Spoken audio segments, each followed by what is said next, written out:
Itinatayong gusali po sa may Bunuan, Binloc, Dagupan City nakatakdang gibain dahil sa kawalan ng permita.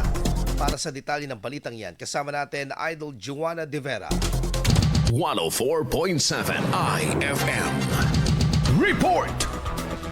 Sinita mismo ni Dagupan City Mayor Belen Fernandez ang itinatayong gusali sa Bunuan, Binloc, Dagupan City dahil sa kakulangan ng permit at pagtatayo nito sa lupang nasa pag-iingat ng city government. Itong nakikita nyo sa aking likuran na isinasagawang gusali, maging itong mga bakod o fences na isinagawa ay hindi umano otorisado ayon sa lokal na pamahalaan.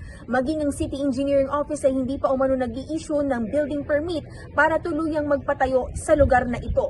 Ayon sa lokal na pamahalaan, nasa pangangalaga nila ang naturang lupain.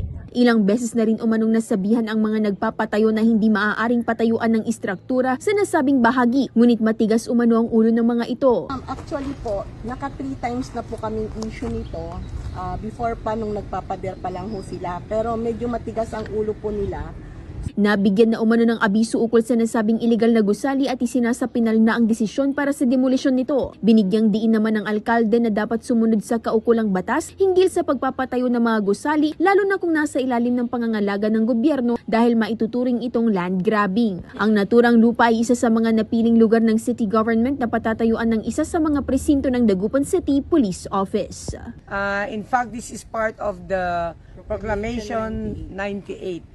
So, wala hong basta-basta na tao na pwedeng magtayo ng building o magkaroon ng fence. Tingnan nyo, gumawa na sila ng fence.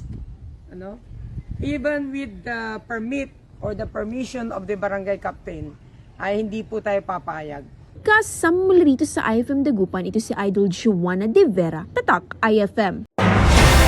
IFM News. IFM News. IFM News.